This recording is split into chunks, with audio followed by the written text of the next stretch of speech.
but I'm scared. I'm just like, what I'm a mess. I got my sprained ankle.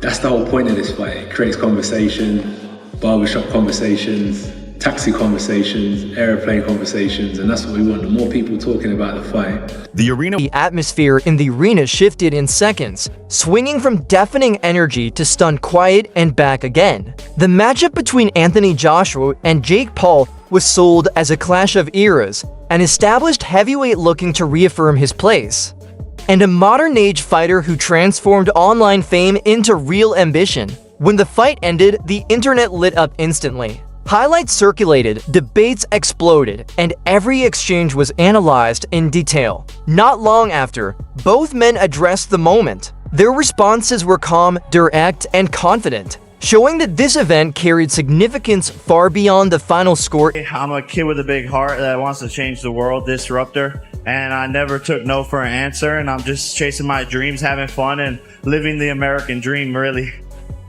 It's a testament to hard work and every single day dedicating yourself to a craft, pushing through when you don't want to be there, and it all pays off in the long run, and believing in yourself, setting goals that people think are impossible. That's really what my story is all about. And Your boxing event. There's a calm that settles in, not complete quiet, but a brief suspension before everything resets. Medical staff moved into place, corners gathered themselves, and teams disappeared into private spaces. When the fighters finally spoke, their words felt unfiltered and grounded. There were acknowledgments of fatigue, respect layered with disappointment, and a focused intensity beneath it all. Joshua's remarks suggested a deliberate breakdown of the night. What slipped away, what connected, and which moments would be replayed in his mind. Paul approached it differently, mixing self-belief with candid reflection, referencing the pressure, the scrutiny, and the loneliness that can follow close outcomes. In the end, both landed on the same idea,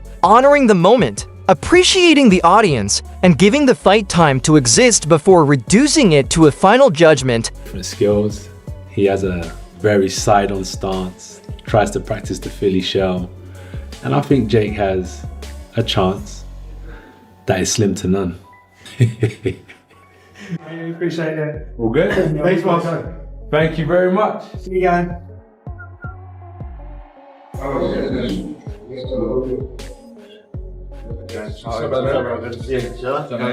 Heavyweight of the world!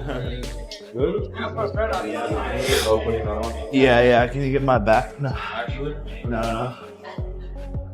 For the first week of sparring, I had to get comfortable in there and let things slow down and feel the power out and get the confidence to slip, catch, move. In the lead up to the fight, predictions flooded in and opinions split sharply. Odds makers and a large share of commentators leaned toward Anthony Joshua, positioning him as the expected winner across most platforms, a view that carried through mainstream coverage as well. Statistical analysts and preview panels pointed to Joshua's background, power, and ring experience, with many suggesting the fight would end before the later rounds. Still, the consensus was not universal. Several high-profile voices pushed back. Tyson Fury publicly hinted that Paul had a real chance to change the story with a single moment, even saying he would back him. That kind of confidence kept uncertainty alive. Dana White offered a more skeptical perspective, questioning the matchup while acknowledging the risk Paul was willing to take. Paul himself added fuel throughout fight week, confidently predicting victory and repeatedly stating he would not be stopped. That mix of certainty and doubt set the tone for the event. Once it concluded, the discussion shifted. Analysts revisited their assumptions, some admitting they underestimated the pace, others highlighting technical and strategic lessons. Fighters weighed in online, breaking down power, timing, crowd momentum, and ring control. What stood out most was the candor of the conversation, rather than excuses. The focus remained on preparation, adaptation, and how both veterans and emerging figures handle pressure, not only in the ring, but in shaping the narrative that follows. Oh, it's very tough to say something about Joshua or Jake. You know, I'm waiting for this fight because I'm so exciting. But, you know, Jake have a lot of chance to win, and a lot of people think he not, but I believe in Jake. I mean, Joshua is the best fighter and have a lot of experience in boxing. You know, he's a heavyweight guy, but Jake improved a lot, and the people need to respect both. You know, because it's not everybody have a, sorry my language, but have a balls for come inside the ring.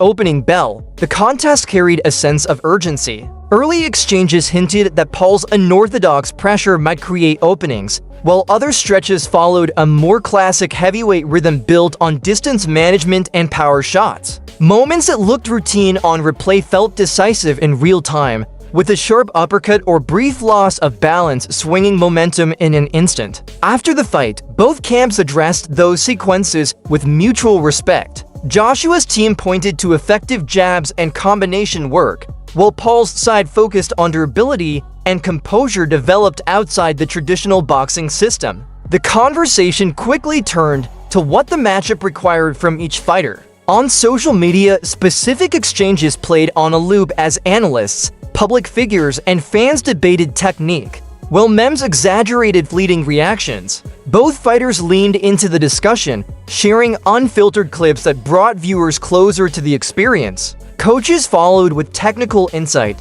as Joshua's corner spoke about guard control and range, and Paul's trainers praised conditioning while acknowledging strategic shortcomings. There was no grandstanding. Instead, the breakdown centered on rounds, tempo, and in-fight adjustments, treating the night as a learning chapter rather than a final statement. Discrepancy in skill.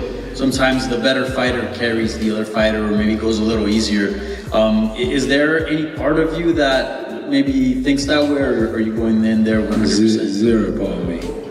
And it's not even that it's Jake. It's just, do you know, I was actually looking at myself today. I'm a very respectful guy, brought up by a good family, but if I can kill you, I will kill you. That's just how I am. And this is just the job I do, so. Created major commercial waves. Betting lines shifted, pay-per-view numbers were tracked, and promoters floated rematch possibilities. Analysts adjusted odds live, showing boxing's mix of sport and data-driven entertainment. Social media buzzed with debate, surprise, and loyalty as fans and experts dissected technique and meaning. Both fighters thanked supporters and emphasized health and recovery, while rematch talk lingered. Narratives were reset for Joshua, another chapter in a long career. For Paul, a key test of legitimacy. Both acknowledged legacy matters, ending the night grateful, exhausted, and ready to return to training. About is a massive bonus. So for me, I'm not worried about what people think about the integrity side. I'm more worried about, are they talking? Fight marked a clear crossroads. Anthony Joshua versus Jake Paul won't be forgotten anytime soon. It will be replayed, analyzed, and discussed for years. The fighters' immediate reactions were revealing, focusing on lessons learned, respect earned, and what comes next. Whether that means a rematch, a return to the heavyweight scene, or new challengers, the true measure will be in their response, not the single result. Now, it's your turn. How did you see the fight? And who should Jake Paul face next to keep proving himself? Share your thoughts below and stay tuned for more boxing updates.